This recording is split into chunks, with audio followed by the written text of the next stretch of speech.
Gente, eu fui obrigado a compartilhar esse vídeo com vocês. Assista ao final e compartilhe nos grupos de família, WhatsApp, Instagram, Facebook, YouTube. Compartilhe com força, porque está vindo coisa pesada para o Brasil.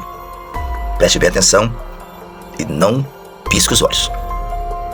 Eu sou Davi Aragão e hoje vou explicar algo que pode desencadear a maior crise financeira da história do Brasil. O que acontece quando um país desafia diretamente o sistema de sanções americanos. Vou mostrar os mecanismos de retaliação que os Estados Unidos têm à disposição, os precedentes históricos e por que essa decisão pode transformar o Brasil profundamente. Fiquem até o final, porque isso pode afetar cada real na conta de vocês. Em 1º de agosto de 2025, algo inédito aconteceu na política brasileira. Pela primeira vez na história, o ministro do STF foi sancionado pelos Estados Unidos sob a Lei Magnitsky. A reação foi imediata e desafiadora. Alexandre de Moraes declarou: o STF irá ignorar as sanções praticadas. Este relator irá ignorar as sanções praticadas e continuará trabalhando. Gilmar Mendes foi ainda mais longe. O STF não se intimidará diante das ameaças dos Estados Unidos e disse que a independência do Poder Judiciário brasileiro é um valor inegociável. O que vimos foi uma blindagem institucional completa. Luiz Barroso, presidente do STF, disse que a Corte seguirá firme no cumprimento de suas funções. Flávio Dino declarou total apoio. O próprio STF emitiu nota institucional defendendo Moraes. Até o Procurador-Geral da República, Paulo Gonet, e o Advogado-Geral da União, Jorge Messias, saíram em defesa. É uma solidariedade institucional que pode ter um preço financeiro devastador. Agora, imagine se o governo Lula, pressionado pela blindagem do STF, decida ir além das palavras. Imagine que obrigue os bancos brasileiros a descumprirem as sanções, que instrua o Banco Central a não colaborar com os bloqueios de ativos. Imagine que o Brasil oficialmente declare: não reconhecemos a Lei Magnitsky dentro do território nacional. Bancos brasileiros não cumprirão essas determinações. Isso não é ficção, é exatamente o que alguns países já tentaram fazer. E eu vou te mostrar exatamente o que aconteceu com eles. Quando o país desafia as sanções primárias da Lei Magnitsky, os americanos ativam algo que é chamado de Protocolo de Destruição Total. É uma segunda linha de ataque criada especificamente para quebrar países rebeldes. É como se fosse uma guerra em duas frentes. Primeiro, eles atacam a pessoa sancionada. Depois, atacam quem protege essa pessoa. E o Brasil inteiro pode acabar virando alvo disso. Vou explicar cada uma das armas dessa máquina de guerra financeira. A primeira arma são as sanções setoriais contra o sistema bancário brasileiro. É como se os americanos cortassem todas as artérias que ligam o Brasil ao sistema financeiro mundial. O mecanismo funciona assim: eles criam uma lista negra secundária. Se bancos brasileiros conscientemente descumprirem sanções do Magnitsky, entram automaticamente nessa lista. E aqui está o truque perverso: não precisam sancionar todos os bancos, basta sancionar 2 ou 3 bancos. Imaginem o Banco do Brasil sendo incluído na SDN List. Resultado: o banco não pode fazer mais correspondent banking com qualquer banco americano, não pode processar pagamentos em dólares, não pode participar de financiamentos de comércio exterior. Mas a coisa fica ainda pior. Por causa da regra de contaminação, qualquer banco brasileiro que fizer negócios com o Banco do Brasil sancionado também fica sob suspeita. É como uma doença que se espalha pelo sistema inteiro. 48 horas, todos os grandes bancos brasileiros estariam isolados. Itaú, Bradesco, Santander, todos cortados do sistema financeiro global. É a morte clínica do sistema bancário nacional. Protocolo de escalada automática. Aqui está o que torna essa arma tão terrível. Ela tem escala automática. Os americanos criaram um protocolo que funciona como uma máquina de guerra sem piloto. No dia 1, o primeiro banco é sancionado. No dia 3, bancos correspondentes americanos cortam relação. No dia 7, sistemas de pagamentos internacionais bloqueiam transações. No dia 15, bancos europeus cortam relações por medo de contaminação. No dia 30, o sistema bancário brasileiro está completamente isolado. É uma máquina que funciona sozinha, não precisam de nova decisão política. Tudo acontece automaticamente. E aí entra um efeito dominó tecnológico, o apagão digital. A segunda onda de ataques vem pelas empresas de tecnologia. E aqui está onde a coisa fica verdadeiramente aterrorizante. Amazon Web Services hospeda 60% da infraestrutura digital dos bancos brasileiros. Microsoft fornece sistemas operacionais para quase todos eles. Oracle roda base de dados. Cisco conecta as redes. VMware virtualiza todos os servidores. Quando um país é marcado como não compliance com sanções, essas empresas entram em pânico total. Não porque odeiam o Brasil, porque tem terror de perder acesso ao mercado americano. A Amazon fatura 500 bilhões de dólares por ano, sendo que 70% disso vem dos Estados Unidos. Ela não vai arriscar esse negócio para proteger alguns bancos brasileiros. É uma matemática simples. Vou descrever exatamente como seria o apagão tecnológico. Na semana 1, o serviço de hospedagem da Amazon anuncia revisão de compliance, que é um eufemismo para vamos ter que cortar vocês. Bancos brasileiros têm 30 dias para migrar de servidores. Na semana 2, a Microsoft cancela as licenças de Windows Server. A Oracle bloqueia atualizações de segurança e a Cisco para com suporte técnico. Na semana 3, a Google bloqueia as APIs de pagamento. A Apple remove os aplicativos bancários dos sistemas da App Store. Samsung Pay para de funcionar. Na semana 4, toda a infraestrutura tecnológica dos bancos brasileiros está em colapso. Até o Pix pode parar de funcionar com isso. Cartões de crédito, então, nem se fala. Quase todos de bandeira americana. A Internet Bank completamente sai do ar. É como se alguém desligasse a eletricidade de todo o sistema financeiro nacional simultaneamente. A segunda arma poderosa é o sequestro das reservas internacionais brasileiras. E aqui vem uma informação que vai chocar vocês. O Brasil tem 370 bilhões de dólares dólares em reserva. Sabem onde 280 bilhões estão guardados? Em bancos americanos, europeus e treasuries do governo americano. É como guardar suas economias justamente na casa do inimigo. Os americanos não chamam isso de confisco. Eles usam termos técnicos: investigação de compliance, revisão de origem de fundos, auditoria de anti-lavagem, mas o resultado é o mesmo: o dinheiro fica totalmente congelado. O processo funciona mais ou menos assim. O Treasury Department, o Departamento do Tesouro, abre uma investigação administrativa sobre as reservas brasileiras. Alegam suspeita de que o dinheiro pode ser usado para facilitar violações das sanções aplicadas pela Lei Magnitsky. Durante a investigação, que pode durar anos, as reservas ficam totalmente bloqueadas. O Brasil não consegue acessá-las, não consegue vender os títulos do Tesouro Americano que possui, não consegue movimentar qualquer tipo de depósito. É como se o Brasil acordasse um dia e descobrisse que 75% das suas reservas internacionais viraram papel de parede. Do dia para a noite, o país fica sem capacidade de defender a sua moeda. A terceira arma, a desconexão do sistema SWIFT, é a arma nuclear do sistema financeiro internacional. SWIFT não é americano, ele é belga, na verdade, mas está totalmente dominado pelos americanos. Ele tem poder de veto sobre qualquer tipo de decisão, e quando os americanos pressionam, os europeus sempre cedem. O processo tem 3 fases. Primeiro, fazem a ameaça. SWIFT está revisando a participação de bancos brasileiros devido a violações de compliance de sanções. É um tiro de advertência. Bancos internacionais ficam apavorados, começam voluntariamente a reduzir transações com o Brasil. É como se o Brasil começasse a ficar com lepra financeira. Segundo, começam o isolamento seletivo. Bancos brasileiros ainda podem usar o SWIFT, mas com muitas restrições. Transações começam a demorar muito mais do que o tempo normal, e os custos ficam ainda maiores para as transações vindas do Brasil. É como se transformassem todas as autoestradas em estradas de terra e completamente esburacadas. Você ainda consegue chegar no seu destino, mas vai demorar 3, 4 vezes mais tempo, além de custar muito mais caro. E o terceiro, se o Brasil continuar resistindo à desconexão total, bancos brasileiros são simplesmente expulsos do sistema SWIFT. Resultado, o Brasil vira uma ilha financeira sem poder negociar com qualquer lugar do mundo. Não consegue receber pagamentos de exportações, não consegue pagar importações realizadas. O comércio internacional brasileiro para completamente, entrando em total colapso. A quarta arma, transformar commodities brasileiras em produtos tóxicos. É uma arma de destruição massiva econômica. O Brasil exporta 280 bilhões de dólares por ano. 65% são commodities: soja, milho, café, minério de ferro, petróleo. Imaginem se esses produtos virassem radioativos comercialmente, ou seja, ninguém poderia comprar do Brasil sem sofrer algum tipo de sanção dos Estados Unidos. Os americanos criam o que chamam de lista de contaminação comercial. Qualquer empresa que comprar commodities brasileiras, enquanto o Brasil proteger sancionados pela Lei Magnitsky, pode ser também sancionada. É uma estratégia de terror psicológico. Eles não precisam sancionar todas as empresas. Basta sancionar 2 ou 3 grandes, como exemplo que todas as demais irão seguir. Imagine que sancionem as americanas Cargill e Youngster Daniels Midland por comprarem soja brasileiro, que são grandes compradores. No dia seguinte, todas as outras trading companies param de comprar com medo de também serem sancionadas. É como se criassem uma epidemia de medo no mercado de commodities. O Brasil vira párea comercial do dia para a noite. A quinta arma, uma que pouca gente conhece, mas é devastadora: pressão sobre as seguradoras internacionais. Todo comércio internacional depende de seguros. Navio carregando soja precisa de um seguro marítimo. Avião carregando café vai precisar de seguro de carga também. Até a refinaria de petróleo precisa de seguro de responsabilidade civil. E 95% das seguradoras internacionais são americanas ou europeias. A Lloyd's de Londres, a AIG, a Zurich, a Allianz. Quando americanos pressionam, elas param de segurar cargas brasileiras. Resultado, navios param de sair dos portos brasileiros. Aviões param de carregar produtos brasileiros. É como se o Brasil fosse declarado não segurável. O olho que tudo vê. E aqui está o ponto mais aterrorizante. Os americanos têm tecnologia para detectar qualquer tentativa de burlar essas sanções em tempo real. Eles criaram algo que chamam de Matrix financeira. É um sistema de inteligência artificial que monitora trilhões de transações globalmente, 24 horas por dia. Cada transferência bancária gera 200 pontos de dados: origem, destino, valor, horário, tipo da moeda, bancos intermediários, código SWIFT, até localização geográfica dos dispositivos usados. Inteligência artificial processa esses dados em tempo real. Machine Learning identifica padrões suspeitos. Se você transferir dinheiro para alguém sancionado usando um banco intermediário lá em Singapura, eles detectam em apenas 30 segundos. Mas vai além da tecnologia. Eles criaram uma rede de informantes digitais. Exchanges de criptomoedas, por exemplo, reportam transações suspeitas. Fintechs vão compartilhar dados de compliance, e até empresas de cartão de crédito também viram espiões. É como se cada transação financeira no mundo fosse monitorada por um exército de algoritmos e também de delatores digitais. Para entender o poder dessa arma, veja o que fizeram com a Rússia em 2022. Em 72 horas, destruíram a economia russa. No dia 1, sancionaram os bancos russos. No dia 2, cortaram acesso ao SWIFT. No dia 3, congelaram 300 bilhões em reservas do Banco Central Russo. Resultado, o rublo desvalorizou 50% em uma semana. A inflação disparou 20%. O PIB do país contraiu 8% só no primeiro ano. E aqui está o detalhe principal: a Rússia teve 15 anos para se preparar para essas sanções. Criou sistemas alternativos, acumulou ouro, fez parcerias com a China e mesmo assim, a economia russa foi praticamente devastada. Vou dar exemplos mais detalhados de países que desafiaram o sistema americano. O caso do Irã, a lição de resistência. Entre 2010 e 2018, o Irã tentou resistir às sanções nucleares, criou um sistema bancário alternativo, usou permuta de mercadorias e até criou uma moeda digital própria. Os americanos responderam com sanções secundárias massivas, cortaram qualquer empresa que fizesse negócio com o Irã do sistema financeiro americano. O resultado veio em números. O PIB iraniano caiu 25% em 5 anos. A moeda se desvalorizou 90%. As importações caíram 80% e o país quase entrou em um colapso social. Só em 2018 o Irã capitulou e aceitou negociar um acordo nuclear. Mesmo assim, muitas sanções continuam até hoje. Outro caso da Venezuela, uma morte lenta. Venezuela tentou proteger funcionários sancionados usando bancos privados e empresas estatais. Os americanos escalaram gradualmente. Primeiro sancionaram Maduro, depois ministros, depois toda a PDVSA, que é a principal estatal petroleira da Venezuela, além do Banco Central e finalmente toda a economia venezuelana. O resultado disso é mais do que conhecido, né? O PIB venezuelano caiu 75% em 8 anos. A hiperinflação destruiu a moeda. 7 milhões e meio de venezuelanos deixaram o país, o que é 25% de toda a população. A Venezuela hoje é um cadáver econômico. Hoje produz apenas 10% da sua capacidade, o que antes eram 3 milhões de barris de petróleo por dia, hoje são apenas 300 mil. Já o caso da Coreia do Norte, um isolamento eterno. A Coreia do Norte criou um sistema financeiro paralelo, mais sofisticado que existe. Bancos em Macau, empresas fantasmas em Hong Kong, até hackers cibernéticos para roubar dinheiro. Americanos simplesmente declararam: qualquer banco que toque em dinheiro norte-coreano será banido do sistema americano. Resultado, isolamento financeiro total há mais de 20 anos. O país só sobrevive porque China viola sanções secretamente. Mesmo assim, a economia está em colapso permanente. A lição desses casos é clara: não importa quais alternativas você crie. Se os americanos decidirem te quebrar financeiramente, eles vão conseguir. O sistema financeiro global é como uma teia de aranha gigante, e os americanos estão no centro dela. Qualquer vibração na teia, eles vão sentir. Qualquer movimento suspeito, eles vão atacar. O Brasil está completamente vulnerável. Mais vulnerável que o Irã, mais vulnerável que a Venezuela e mais vulnerável que até mesmo a própria Rússia. Isso porque a nossa economia é totalmente integrada ao sistema americano. Agora, vou simular exatamente o que aconteceria se o Brasil desafiasse as sanções Magnitsky. É um exercício de análise de risco que todo brasileiro precisa entender. Primeira semana, os americanos enviariam um ultimato formal. O Brasil tem 7 dias para instruir seus bancos a cumprirem as sanções contra Alexandre de Moraes ou enfrentará sanções secundárias. O governo brasileiro responde: não reconhecemos a autoridade americana sobre o nosso sistema judiciário. Os bancos brasileiros não cumprirão essas sanções. Wall Street Journal, Financial Times, Bloomberg começam cobertura 24 horas desse evento. Investidores internacionais entrariam em pânico imediato. O risco do país dispara. Na semana seguinte, as primeiras retaliações começam. Primeira onda de sanções secundárias. 3 bancos americanos cortam o sistema de correspondent banking com o Banco do Brasil, Bradesco e Itaú, os maiores do país. Resultado imediato disso, o dólar salta de 5,50 para 7 dólares em uma semana apenas. A bolsa despenca praticamente uns 30% e a fuga de capital supera os 20 bilhões de dólares. Empresas começam a cancelar importações aos montes, não conseguem mais obter cartas de crédito, por exemplo. Os portos param de receber navios que dependem de financiamento internacional. Na terceira semana, as empresas de tecnologia entram no jogo. Microsoft avisa que vai cancelar licenças de bancos brasileiros em 30 dias. Amazon suspende novos contratos com bancos brasileiros. Google bloqueia sistemas. Agora vou explicar algo que nenhum político quer te falar. O preço humano real que os brasileiros pagariam se o governo decidisse proteger Alexandre de Moraes. Não é sobre economia abstrata não, tá? É sobre vida e morte. O primeiro impacto seria uma catástrofe sanitária sem precedentes. Eu vou te explicar por quê, não é exagero. E aqui está um dado que vai chocar vocês. O Brasil importa 95% dos ingredientes farmacêuticos ativos. Significa que 95% dos medicamentos vendidos no Brasil dependem de importações. Insulina para diabéticos, quimioterapia para pacientes de câncer, medicamentos para HIV ou remédios psiquiátricos. Sem acesso ao sistema financeiro internacional, laboratórios estrangeiros param de aceitar pagamentos brasileiros. É como se cortassem o oxigênio de um sistema de saúde nacional inteiro. Além disso, em relação a equipamentos médicos, seria ainda pior. O Brasil importa 80% dos equipamentos hospitalares. Marca-passos, desfibriladores, máquinas de hemodiálise, tomógrafos, respiradores. Imaginem hospitais com pacientes de UTI e os respiradores parando de funcionar porque não conseguem importar peças de reposição, por exemplo. Não conseguem pagar fornecedores estrangeiros. Cirurgias cardíacas canceladas porque não há como importar válvulas. Transplantes suspensos porque não há como pagar medicamentos anti-rejeição. Em 6 meses, teríamos uma crise humanitária comparável a uma guerra, praticamente. Milhares de mortes evitáveis por falta de medicamentos e equipamentos. Segundo impacto, a destruição do sistema alimentar brasileiro. E aqui um outro dado terrível. O Brasil importa 85% dos fertilizantes que usa. E sem fertilizantes, a produtividade agrícola despencaria pelo menos 60% em uma safra. Os preços dos alimentos disparariam. Arroz, feijão, carne, leite, tudo ficaria praticamente inacessível para a população mais carente do Brasil. Mas vai além da produção. O Brasil exporta 80 bilhões de dólares em produtos agrícolas por ano. Sem acesso ao sistema financeiro internacional, as exportações praticamente parariam. O resultado disso é que o agronegócio praticamente quebraria. Milhões de empregos rurais seriam perdidos, cidades do interior entrariam em colapso total por conta da economia ser dependente desse mercado. O terceiro impacto seria uma crise energética. O Brasil importa 70% do petróleo que refina aqui dentro. Importa 40% do gás natural que consome. Sem poder pagar fornecedores internacionais, as refinarias parariam. Os postos de combustíveis ficariam sem gasolina. Caminhões param de rodar. A distribuição de alimentos colapsa. Usinas termoelétricas ficariam sem gás. Isso causaria uma instabilidade no sistema elétrico. As indústrias param de produzir por falta de energia confiável dentro do país. É como se voltássemos lá no século XIX.